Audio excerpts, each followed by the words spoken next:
नमस्कार, सत श्री अकाल, आदाब।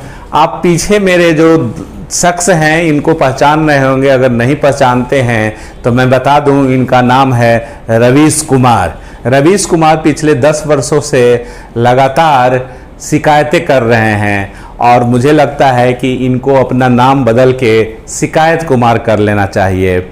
जब देखो तो ये शिकायत करते रहते हैं। अभी हाल फिलहाल में ही भारत में आतंकी हमला पहलगांव में हुआ था और हमारे कुछ निर्दोष पर्यटक जो भारतीय गए थे घूमने के लिए, उनका निर्मम हत्या कर दिया गया था। इससे रिलेटेड हमारी सरकार और सेना पे प्रश्न खड़ा किया जा रहा था। उसमें से एक रवीश कुमार हैं कि आतंकी आए कैसे, उन्होंने नाम पूछकर जो हत्या की, ये सत्य है कि नहीं सत्य है। रवीश कुमार को हमेशा सरकार से शिकायत रहती है, खासकर मोदी जी से शिकायत ये रहती है कि उन्होंने देश के लिए इतना अच्छा काम क्यों किया, उन्होंने 3 तलाक क्यों हटाया, उन्होंने 370 धारा जो जम्मू कश्मीर था उसमें क्यों हटा दिया। अगर ये हटा दिया है, ये सब इतने अच्छे से काम किए हैं, तो इनकी शिकायतें बंद हो जाएंगी, फिर शिकायत कैसे करेंगे।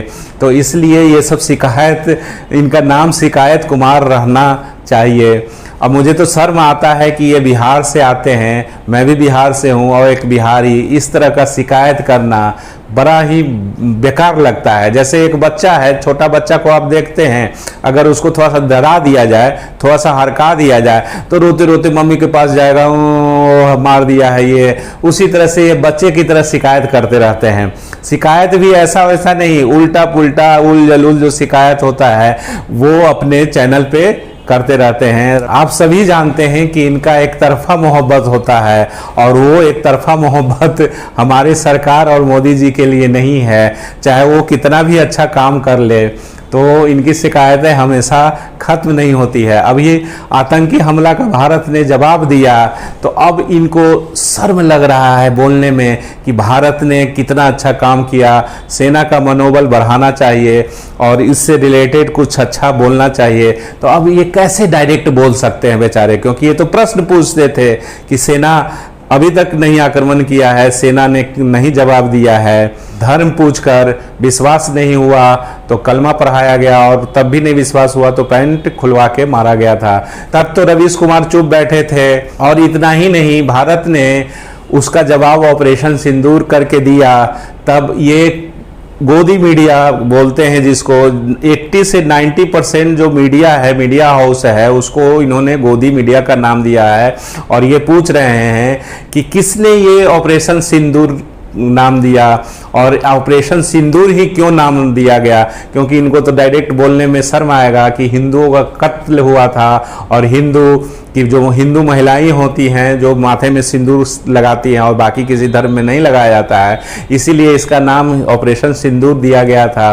कुछ पत्रकार या कुछ मीडिया हाउस से ये खबर आ जा रहा था कि ऑपरेशन सिंदूर जो नाम दिया है वो पीएम मोदी का दिया हुआ है। तो उस पर भी प्रश्न, ये शिकायत खड़ा कर दिए कि ये मीडिया जो गोदी मीडिया है, इनके अनुसार उसको कैसे पता चला कि ये पीएम मोदी का दिया हुआ है, कहाँ ये हमको दिखाओ, कहीं ऐसा मतलब नोटिफिकेशन भारत सरकार के द्वारा दिया गया है क्या।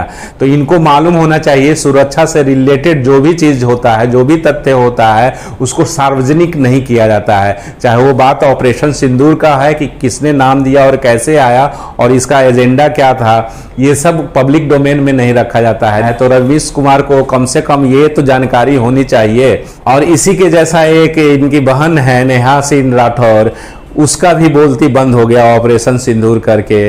ठीक है, तो ये लोग, सरकार कितना भी अच्छा कदम उठा ले तो इनका जो पत्रकारिता है वो हमेशा नेगेटिव नैरेटिव पे ही, एजेंडा पे सेट रहता है। इसलिए रवीश जी को मैं ये बोलता हूं कि नेगेटिव एजेंडा छोड़िए, पॉजिटिव भावना भी देश में लाइए। इससे हमारे देश को, हमारे देश के सेनाओं को बहुत फायदा होगा। आपसे जो जुड़े हुए लोग हैं उनको भी फायदा होगा। सिर्फ निगेटिव बोलना ही सही चीज़ नहीं है। ठीक है, आप ये जो बोलते रहते हैं कि अभी सच्चे पत्रकार हैं नहीं, तो आप ही सिर्फ थोड़ी ना सच्चे पत्रकार हैं, आप तो सच्चे नहीं, कच्चे पत्रकार हैं, आपको तो ढंग से कुछ बोलने भी नहीं आता है, सही चीज बोलने नहीं आता है, ठीक है।